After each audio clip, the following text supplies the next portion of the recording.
அனைவருக்கும் வணக்கம். இன்றைக்கு ஒரு புது விஷயத்தோடு சந்திப்பில் மகிழ்கிறேன்.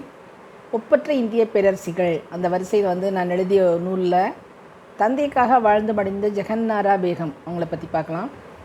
இளவரசிகளில் சக்கரவர்த்தினி, நிழல் இளவரசி, காலத்தின் எஜமானி, சிம்மாசனத்தின் எஜமானி, பாதுஷா பேகம் அதாவது பெண் பேரரசி, பேகம் சாஹிப், இளவரசிகளின் இளவரசி என்றெல்லாம் புகழப்பட்ட முகலாய இளவரசி ஜெகன்னாரா பேகம் நாட்டின் முதல் பெண்மணி என்ற தகுதி பெற்றதாலேயே குடும்ப வாழ்க்கையை மேற்கொள்ளாமல் தனித்து வாழ்ந்தவர்.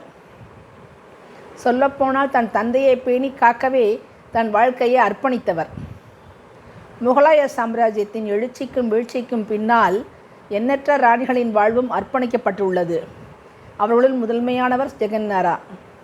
16ஆம் நூற்றாண்டிலேயே இந்தியாவில் நுழைந்த ஆங்கிலேயர்களுடன் அவர்களின் மருத்துவ சேவைக்காக முகலாய சாம்ராஜ்யத்துடன் முதலாக இணைப்பு ஏற்படுத்தியவர். நாட்டையும் ஆட்சியையும் தந்தையையும் காக்கும் எத்தனத்திலும் சகோதரர்களை நல்வழிப்படுத்துவதிலும் மக்களுக்கு கல்வியறிவு புகட்டுவதிலும் தன் வாழ்நாளை செலவிட்டவர். சூஃபி மார்க்கத்தில் பற்றுடையவர். கவிதாயினி, ஓவியர், கட்டடக்கலை வல்லுனர். நிர்வாக திறமையில் எவ்வளவுதான் சிறப்பானவராக இருந்தாலும் சகோதர சகோதரிகளுக்கிடையேயான உட்பகை பொறாமை போராட்டங்களில் அழிந்தொழிந்தவர். உரிமை போராட்டத்தில் தன் சொந்த சகோதரியால் தீக்காயப்பட்டவர். ஆட்சி போராட்டத்தால் தன் சொந்த சகோதரரால் தந்தையுடன் சிறை வைக்கப்பட்டவர். ஷாஜஹானாபாத் என்று அன்று அழைக்கப்பட்ட இன்றைய டெல்லியில் சாந்தினி சவுக் என்னும் அங்காடி சந்தையை வடிவமைத்தவர். ஆக்ராவின் ஜமா மஸ்ஜித் மற்றும் பொதுமக்களுக்கு மதக்கல்வி புகட்டுவதற்காகவே மதரசாவை தன் சொந்த பணத்தில் உருவாக்கியவர். ஏழைகளுக்கு அன்னதானம் செய்தவர். மெக்கா மதீனாவுக்கு புனித பயணம் மேற்கொள்வோருக்கு உதவியவர். பொதுமக்கள் தங்கி செல்லக்கூடிய சத்திரம் சாவடியை தோட்டங்களுடன் எளிதாக உருவாக்கினார்.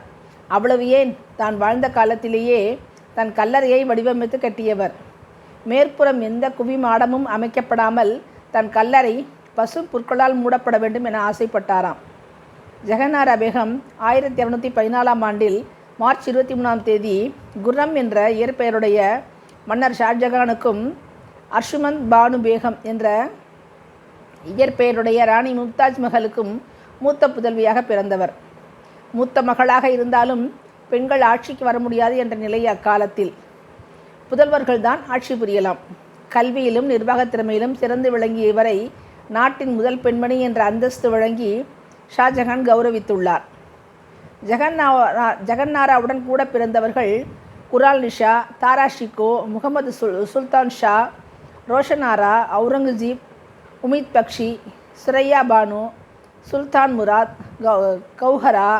14 குழந்தைகளுக்கு தாயான மும்தாஜ் மஹல் தன் கடைசி பிரசவத்தில் உயிரிழந்தார். 38 வயதான தாய் இருந்தபோது மூத்த மகளான ஜெகன்னாராவுக்கு 17 வயது.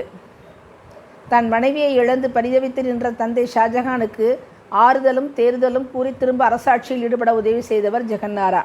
அதனால் பேகம் சாஹிப் என்ற பட்டம் பெற்றார். இருந்தும் அவர் தன் மனைவியின் ஞாபகமாகவே இருந்து வெள்ளை சலவை கற்களால் தாஜ்மஹால் என்ற ஒரு நினைவு சின்னத்தை எழுப்பிக் கொண்டிருந்தார். தாய் தந்தையின் காதல் வாழ்வும் நினைவு சின்னத்துக்காக தந்தை நேரத்தை செலவிட்டு அரசு நிர்வாகத்தை சரிவர கவனிக்காமல் இருப்பதும் கஜானாவை காலி செய்வதும் ரோஷனாராவுக்கும் அவுரங்கசீப்புக்கும் கோபத்தை ஏற்படுத்தியது. தாஜ்மஹால் வடிவமைப்பில் ஜெகன்னாரா அக்கறை எடுத்து மேலும் செலவை அதிகப்படுத்தியதும் இவர்கள் ஜெகன்னாரா மேல் அதீத கோபம் கொள்ள காரணமாகியது.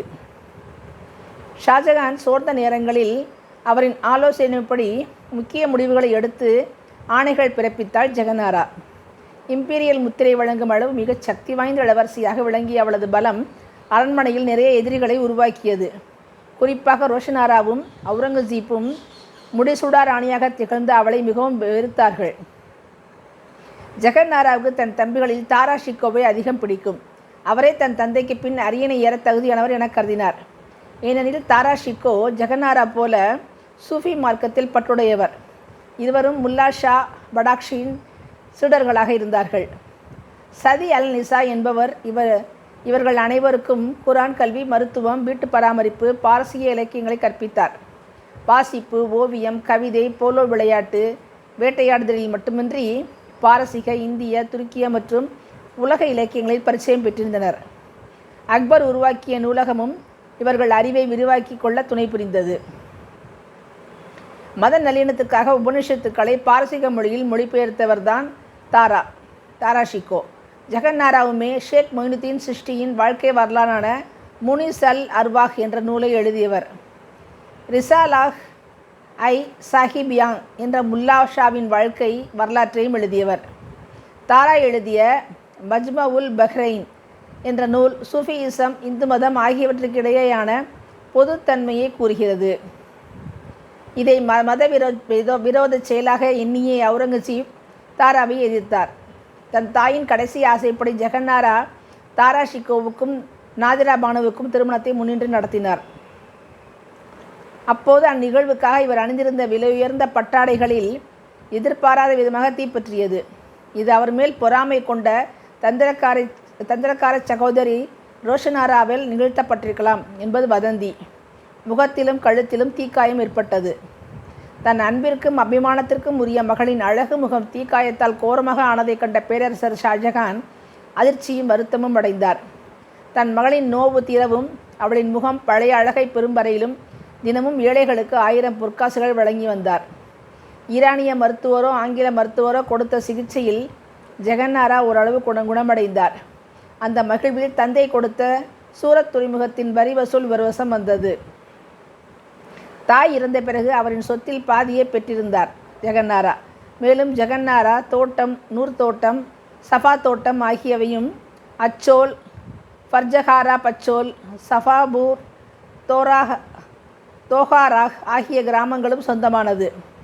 டச்சுக்காரர்களோடு கப்பல் வணிகமும் ஆங்கிலேயர்களோடு பட்டு, மசாலா பொருட்கள், இண்டிகோ என பல்வேறு வணிகமும் செய்து வந்தார்.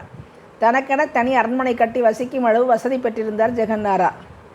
1658 ஷாஜகான் உடல்நிலை சீர்கேடு அடைய அவரின் புதல்வர்களுக்குள் அடிக்கடி அரசாட்சிக்கான பதவி போட்டி தொடங்கியது. ஜெகன்னாரா நேர்மையான தாரா ஷிகோவை ஆதரித்தாலும் பெற்றோர் மேல் ஏகப்பட்ட அதிருப்தியில் இருந்த ரோஷனாரா அவுரங்கசீப் கூட்டணியை வென்றது. தாரா ஷிகோ உட்பட தன் மற்ற சகோதரர்களை அழித்து ஒழித்துவிட்டு அவுரங்கசீப் ஆட்சிக்கு வந்தார். ஆட்சிக்கு வந்ததும் அவுரங்கசீப் செய்த முதல் வேலை தன் தந்தையை தனிமைச் சிறையில் அடைத்தது. தந்தையினை ஆதரித்த தன் சகோதரி ஜெகன்னாராவையும் போனால் போகிறது என்று அதே ஆக்ரா சிறையில் தள்ளினார். தன் பஞ்சடைந்த கண்களால் ஷாஜகான் அங்கிருந்தே யமுனை நதியை தாண்டி தெரிந்த சிறு பிம்பமான தாஜ்மஹாலை ஒரு கண்ணாலும் தன் அன்பிற்குரிய மகளை இன்னொரு கண்ணாலும் பார்த்து வருந்தி கொண்டிருந்தார். வெள்ளை பாம்பு என்று இவரை பற்றி தன் சுயசரிதத்தில் குறிப்பிட்டாலும் தந்தை வழங்கிய நாட்டின் முதல் பெண்மணி என்ற அதே பதவியை தம்பியும் வழங்கினார் ஜெகன்னாரா பேகத்துக்கு. தந்தையின் மறைவுக்கு பின்னும் அரசியல் சூழலுக்குள் திரும்ப புகுந்தார் ஜெகன்னாரா. தன் தம்பியின் ஆட்சிக்கும் பழமைவாத மத கருத்துக்களுக்கும் எதிர்கருத்துக்களை துணிவுடன் எடுத்து கூறி வாக்குவாதம் செய்யும் வல்லமையையும் பெற்றிருந்தார் ஜெகன்னாரா. 1679 ஆண்டில் முஸ்லிம் அல்லாதவர்கள் மீதான தேர்தல் வரியை ரத்து செய்யும்படி தனது சகோதரனிடம் வலியுறுத்தியவரும் அவரே. தந்தையின் மறைவுக்கு பின் அரண்மனை பெண்களை இவர்தான் அரவணைத்து காத்தார். முதல் பெண்மணிக்கு நிறைய கடமைகள் உண்டு, ஆனால் உரிமைகள் தான் சொற்பம். ஜெகன்னாரா பேகத்துக்கு கொடுத்த பல சலுகைகளை அவுரங்கசீப் தன்னை நம்பிய ரோஷனாரா பேகத்துக்கு கூட கொடுக்கவில்லை. தன் தந்தையை கவனிக்க வேண்டிய தன் காதல் வாழ்வையும் தியாகம் செய்தவர் ஜெகன்னாரா. அரச குடும்பங்களுக்கான சாபங்கள் அதன் வாரிசுகள் மேல் விடியும் என்பார்கள். அதன் எடுத்துக்காட்டாய் வாழ்ந்து மறைந்தவர் தான் ஜெகன்னாரா. சாதாரண பெண்களைப் போல தன் காதல் வாழ்க்கையை தொடரக்கூட முடியவில்லை அவரால். மிர்சா நஜ்பத் கானுடனான தன்னுடைய காதலை தாயிடம் தெரிவித்திருந்தாள் ஜெகன்னாரா. ஆனால் அவள் திருமணத்தை முடிக்கும் முன்னே மும்தாஜ் போய் சேர்ந்து விட்டார். வீட்டுக்காவலில் வைக்கப்பட்ட முதிய தந்தைக்கு தன்னை விட்டால் யாரும் ஆதரவில்லை என்பதை உணர்ந்தாள் ஜெகன்னாரா. எப்போதும் அவள் மேற்பார்வையில் தயாரிக்கப்பட்ட உணவே அவருக்கு அளிக்கப்பட்டது. தனது 74வது வயதில் மறைந்த தன் தந்தையின் கடைசி மூச்சு வரை அவரை பராமரித்து வந்த ஜெகன்னாரா அன்பின் எடுத்துக்காட்டு. ஜெகன்னாராவினுடைய கடைசி காலமும் நோயுடனும் மனச்சோர்விலும் தனிமையிலும் துயரத்திலும் கழிந்தது. அளவற்ற சக்தியும் திறமையும் படைத்த அழகிய ஜெகன்னாரா செப்டம்பர் 6, 1681 தனது 67வது வயதில் மறைந்தார். எவ்வளவு சொத்துக்கு சொந்தக்காரராக இருந்தும் கடைசியில் அவரிடம் இருந்தது சில உடைகளும் சொற்ப நகைகளுமே. கடைசி காலங்களில் தன் தாய் தந்தையின் காதலை தன் ஓவியங்களிலும் கவிதைகளிலும் வெளிப்படுத்தி அவர்களை கௌரவப்படுத்தினார் ஜெகன்னாரா. டெல்லியில் நிஜாமுத்தீன் தர்காவில் பசும்புல் பொருத்திய அவரின் எளிய கல்லறை அமைந்துள்ளது. மும்தாஜ் மஹல், ஜெகன்னாரா தாஜ்மஹல் ஒரு முடிவற்ற காதல் கதை. என்ற 3 திரைப்படங்கள் இவரை மையமாக வைத்து எடுக்கப்பட்டுள்ளது.